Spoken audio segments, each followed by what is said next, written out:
दोस्तों हम आपको बता दें आज दुनिया भर में बहुत से देश तरक्की कर रहे हैं और दुनिया भर में काफी नाम और शोहरत भी कमा रहे हैं। इन देशों ने ऐसे ऐसे कमाल के आविष्कार किए हैं जिसे देखकर कोई भी नहीं कह सकता कि आविष्कार इंसान के द्वारा किए गए हैं। आज के समय में टेक्नोलॉजी इतनी आगे बढ़ गई है कि हमारे काम पलक झपकते ही पूरे हो जाते हैं और यही सब करने का जज्बा हमारे देश हिंदुस्तान में भी है। हमारे देश ने भी दोस्तों बहुत तरक्की कर ली है और बहुत ज्यादा तरक्की अभी बाकी भी है। आपको हम बता दें हमारा इंडिया इस वक्त एक गोल्डन एज पर है। अब आप सोच रहे होंगे ये गोल्डन एज क्या है। दोस्तों हम आपको बता दें कि इस वक्त इंडिया की आधी से ज्यादा पॉपुलेशन यंग है और काम कर रही है और जो बाकी बचे हुए लोग हैं या तो वो वर्किंग एज के नहीं है या फिर बुजुर्ग हैं। लेकिन इंडिया के पास एक बहुत ही अच्छी अपॉर्चुनिटी है, यंग पॉपुलेशन। जी हाँ, ऐसा कहा जाता है कि जिस देश में काम करने वाले लोगों की संख्या ज्यादा होती है उस देश में तरक्की और विकास भी बहुत जल्दी होता है। जैसे कि आप जापान को ही ले लीजिए। सन 1964 में जापान की वर्किंग पॉपुलेशन बहुत ज्यादा थी और ये करीब सन 2004 तक रही और इसी बीच जापान ने सबसे ज्यादा तरक्की भी की। लेकिन धीरे धीरे इस कंट्री के यूथ वर्किंग पॉपुलेशन से हटकर बुढ़ापे की ओर आ गए और तब से ही जापान की जो विकास दर थी वो कम होती गई। इसलिए दोस्तों आज से करीब 10 साल बाद यानी कि सन 2030 में इंडिया की यूथ की पॉपुलेशन सबसे ज्यादा ऊपर होगी और हमारा देश तरक्की कर रहा होगा।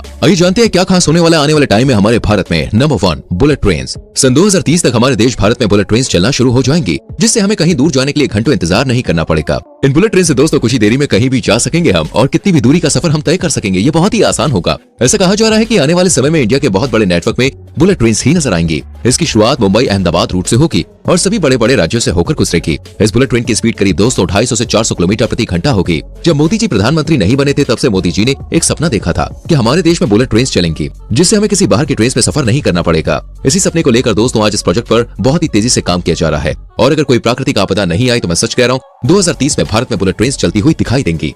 Number 2, pod taxi. आज के भारत में दोस्तों कहीं पर भी सफर करना देखिए बहुत मुश्किल है क्योंकि यहाँ की सड़कों पर इतना ट्रैफिक रहता है कि अगर 2 घंटे का रास्ता है तो वो ट्रैफिक की वजह से 4-5 घंटों में आराम से बदल जाता है जिससे लोगों को बहुत ज्यादा परेशानी का सामना करना पड़ता है। इसलिए भारत सरकार ने ट्रैफिक की समस्या को देखते हुए इसके लिए एक उपाय खोजा है और वो उपाय है पॉड टैक्सी। जी हाँ दोस्तों, सरकार ने कुछ समय पहले गुरुग्राम में पॉड टैक्सी शुरू करने का आदेश दिया। इस पॉड टैक्सी को बिना ड्राइवर के चलाया जाएगा और ये टैक्सी जमीन पर चलने के बजाय हवा में चलती हुई नजर आएगी जिससे ना तो ट्रैफिक होगा और ना ही लोगों को कहीं जाने में किसी भी प्रकार की कोई परेशानी का सामना करना पड़ेगा। इस पॉड टैक्सी से पैसों की भी बचत होगी क्योंकि इसमें ड्राइवर को भी पैसे नहीं देने पड़ेंगे और ये प्रोजेक्ट लगता है 2030 तक भारत में आ जाएगा। Number 3, Chenab bridge. भारत के जम्मू कश्मीर राज्य में दोस्तों दुनिया का सबसे बड़ा ब्रिज बनाने की तैयारी चल रही है। ये ब्रिज एफिल टावर से भी बड़ा है। ये ब्रिज दोस्तों चेनाब नदी पर बनाया जा रहा है। इस ब्रिज के बारे में बहुत इंटरेस्टिंग बात बताने वाला हूँ लेकिन पहले वीडियो को लाइक कीजिए। कर दिया, थैंक यू। अच्छा देखिए दोस्तों, इसकी लंबाई करीब 315 मीटर होगी और ऊंचाई की बात करें तो वो होगी करीब 359 मीटर। इस ब्रिज को दोस्तों इतना पावरफुल बनाया जा रहा है कि किसी भी प्राकृतिक आपदा को भी झेल सकता है। साथ ही इस ब्रिज को आतंकवादियों और हमलों से बचाने की भी पूरी सेफ्टी की गई है। इस पर ट्रेन की पटरियां बिछाई जाएंगी। अगर इस पर ट्रेन 100 किलोमीटर प्रति घंटे की स्पीड से आएगी तो भी इस ब्रिज पर कोई फर्क नहीं पड़ेगा क्योंकि दोस्तों सरकार ने इस ब्रिज को काफी मजबूत बनवाया है। हम आपको बता दें दोस्तों इस ब्रिज को बनाने में करीब 190 मिलियन डॉलर का खर्चा आएगा यानी कि भारतीय रुपयों में बात करें तो यह होगा करीब 1486 करोड़। वैसे तो इस प्रोजेक्ट को बनाने में 10 साल लग चुके हैं लेकिन ये ब्रिज इतना बड़ा है कि अभी भी इसमें और टाइम लग जाएगा लेकिन 2030 तक हमें यह ब्रिज देखने को मिल जाएगा। Number 4, Delhi Mumbai expressway. आपको बता दें कि इस दिल्ली मुंबई एक्सप्रेसवे प्रोजेक्ट का काम अभी चल रहा है और इस प्रोजेक्ट के पूरा होने से हमारा भारत एक अलग ही दिशा में चला जाएगा। यह हाईवे हमारे भारत में खूब जाना जाएगा क्योंकि सरकार ने इस हाईवे को बनाने के लिए दोस्तों कुछ अलग ही सोच रखा है। सरकार का कहना है कि हाईवे के चारों ओर करीब 40 लाख पेड़ लगाए जाएंगे जिससे इस हाईवे की खूबसूरती और बढ़ जाएगी। और सिर्फ इतना ही नहीं, इस हाईवे के बनने से 32 करोड़ लीटर फ्यूल की भी बचत होगी। इसको बनाने में करीब 1 लाख करोड़ रुपए का खर्चा आएगा। यह हाईवे एक्सेस कंट्रोल है जिससे इस हाईवे के बीच में से किसी का भी आना जाना मना होगा।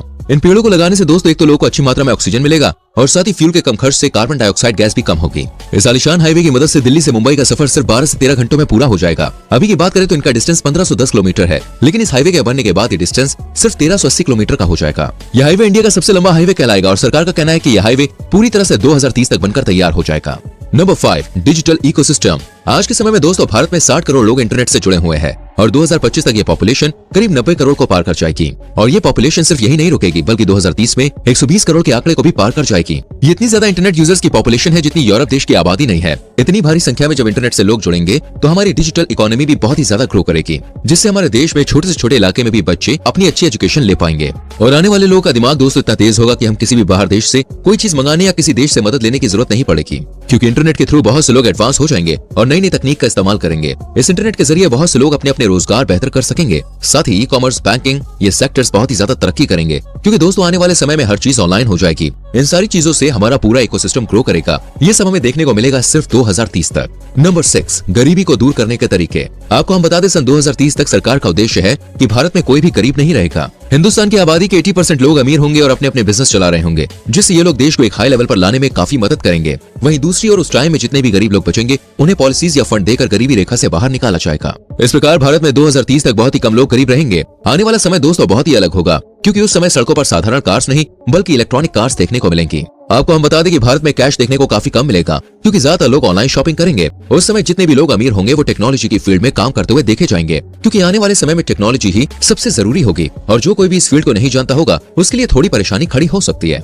Number 7, smart cities. इन स्मार्ट सिटीज के बारे में जानने से पहले अगर आपने अभी तक हमारी वीडियो को लाइक नहीं किया है तो जल्दी से वीडियो को लाइक कर दें। तो चलिए फिर देखते हैं 2030 में कौन कौन सी सिटीज देखने को मिलेंगी और ये कैसी होंगी। टेक्नोलॉजी के मुताबिक आगे आने वाले समय में भारत में ऐसी सिटीज देखने को मिलेंगी जो चीन या दुबई के बड़े से बड़े मशहूर शहरों को भी पीछे छोड़ देंगी। और टेक्नोलॉजी की तो क्या ही बात करें, क्योंकि दोस्तों इन सिटी में हाई टेक्नोलॉजी देखने को मिलेगी जो भारत की अर्थव्यवस्था को पूरी तरह से ऊपर ले जाएगी। इस प्रकार भारत में भी बहुत से लोग सिर्फ और सिर्फ इन खूबसूरत और महंगी सिटीज को देखने आएंगे। वैसे तो भारत में इंटरनेट यूजर्स की संख्या भी बहुत कम होगी और सोशल मीडिया पर भी ज्यादातर इंडियन ही देखने को मिलेंगे और हर जगह दिखेंगे तो सिर्फ भारतीय और उनकी गजब की टेक्नोलॉजी।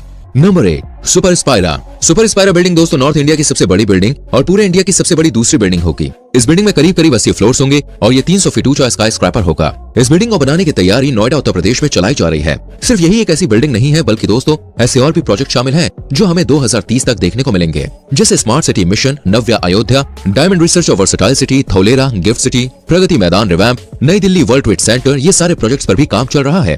हम मिलेंगे आपसे अगली वीडियो में। अपना बहुत ख्याल रखें। Bye bye, take care.